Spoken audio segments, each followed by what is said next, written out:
Hola amigos, ¿qué tal? Bienvenidos a otro video de Pensar sin ruido. Muchas gracias por ver los videos, por darles like, por compartirlos. Llévalos con tus amigos, envíaselos, coméntalos, para que la comunidad de Pensar sin ruido sea cada vez más y más grande. En este video hablaremos sobre una división que estoy haciendo para entender la historia contemporánea de México, la cual se puede dividir en antes de AMLO y después de AMLO, ya que a pocos meses de que el presidente López Obrador deje la presidencia de México, es necesario entender que el país tuvo un parteaguas con el gobierno de la Cuarta Transformación, que para explicarnos la historia inmediata, podemos analizarla desde la perspectiva de antes de AMLO y después de AMLO. Estoy seguro que con el tiempo se escribirán artículos, ensayos, libros sobre esta división de la historia de nuestro país.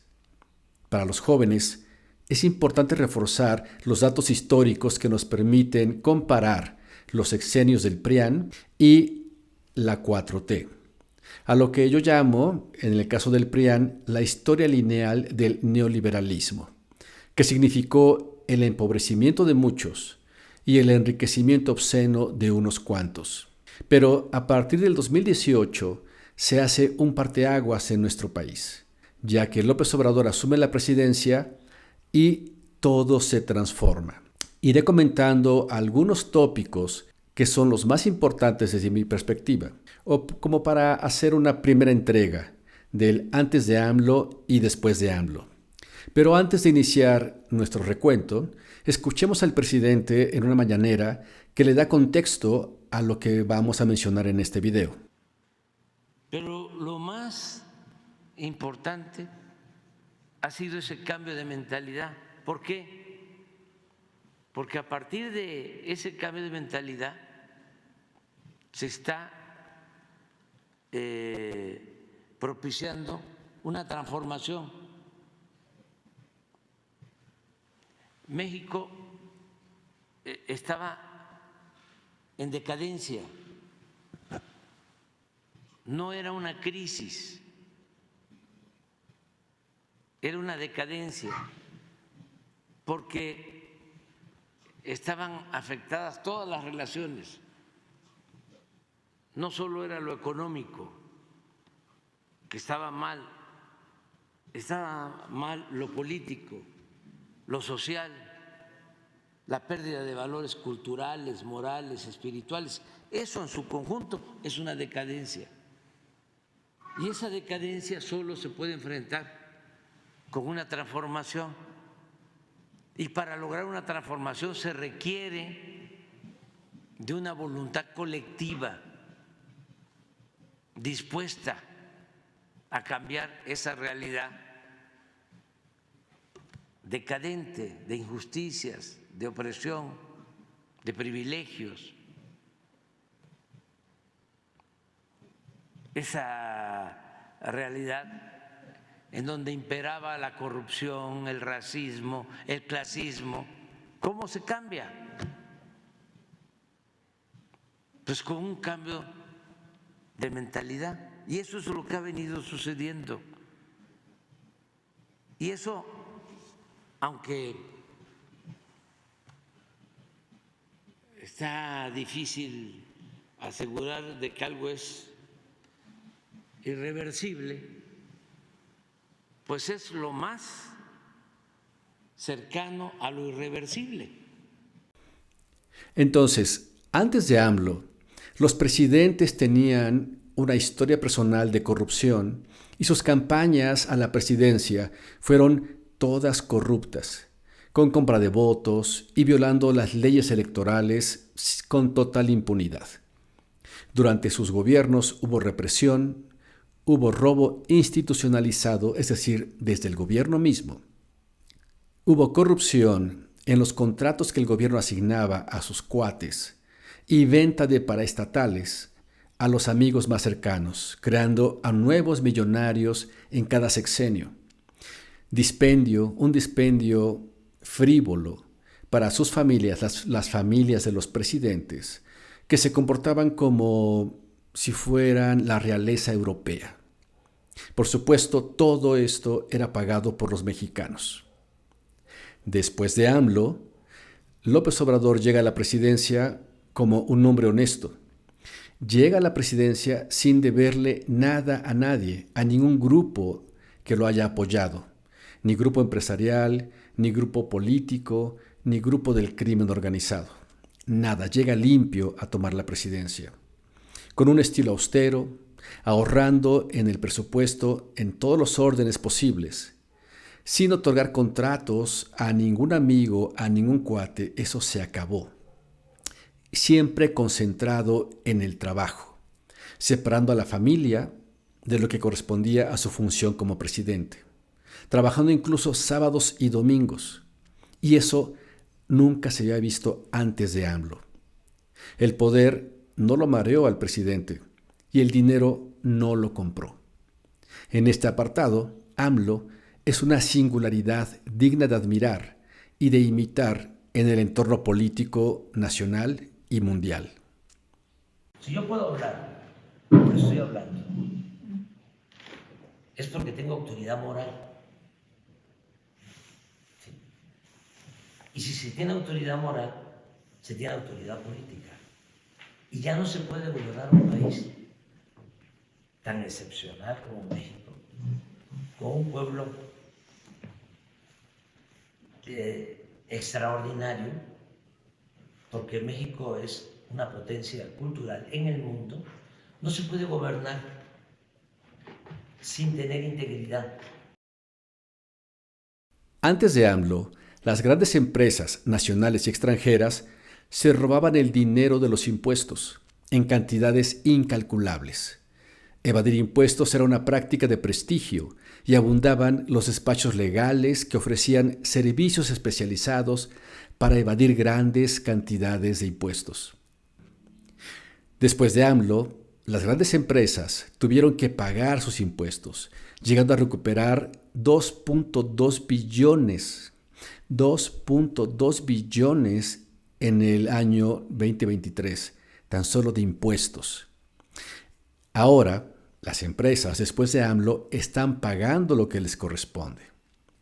Aunque todavía algunos se resisten y litigan y meten amparos para no pagar los impuestos que le deben al país, como lo es Ricardo Salinas Pliego, que sigue debiendo nada más que 63,000 millones de pesos. Hay que decirlo, aunque moleste, no pagaban impuestos los grandes empresarios, corporaciones.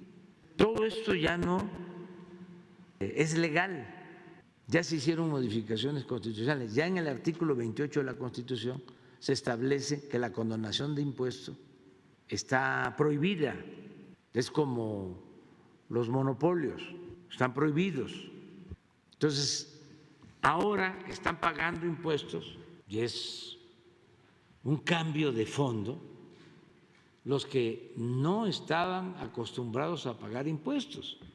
Imagínense si no va a ser un cambio, porque no estamos hablando ni siquiera de estos, ¿cuántos son? 16 millones, que para la mayoría de los mexicanos es muchísimo dinero. Sí, pero se condonaban impuestos por 10,000, 15,000 millones de pesos a una empresa. El presupuesto de un estado se le condonaba. Entonces, eso ya se concluyó. Entonces, quedan pues rezagos pendientes y además hay quienes no aceptan la nueva realidad y piensan que con argucias legaloides, amparos y otras triquiñuelas van a poder evitar que paguen. No. Antes de AMLO, ser corrupto era un rasgo de prestigio e inteligencia. Claro que no se llamaban a sí mismos corruptos, sino empresarios sagaces. La corrupción antes de AMLO se normalizaba desde el presidente de la República hasta el funcionario más pequeño en el pueblito más alejado. Así como en las grandes empresas, desde las grandotas, medianas y pequeñas, todo venía en cascada. Se multiplicaban las factureras, es decir, venta de facturas para evadir dinero al fisco, robarse los impuestos. Y el outsourcing era una práctica normal porque era legal, para pagar menos salarios y cero prestaciones a los empleados, y todo ese dinero robárselo para beneficio de los accionistas de las empresas. Hubo personajes como Alonso Ancira y Emilio Lozoya que en una sola operación en la venta fraudulenta de agronitrogenados le robaron al país unos 500 millones de dólares. Este capítulo es interminable. Hay N casos porque la corrupción era una práctica normalizada y, repito, de prestigio. Después de AMLO, a la corrupción se le llama corrupción. Se denuncia y se castiga. Poco a poco se han ido cancelando contratos leoninos que tenía el gobierno federal y estatales con empresas corruptas, de cárceles, hospitales y muchos otros negocios sucios que empresarios de prestigio mantenían con los gobiernos. Después de AMLO, por combatir la corrupción, el gobierno ha logrado obtener 2.7 billones de pesos que ahora se destinan para beneficio social. Eso es una cantidad inaudita y todo ese dinero se lo robaban los corruptos antes de AMLO.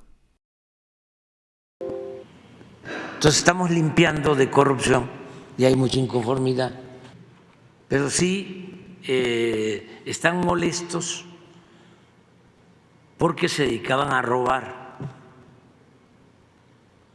Ni siquiera se puede decir que hacían negocio, porque hacer negocio significa obtener una utilidad razonable.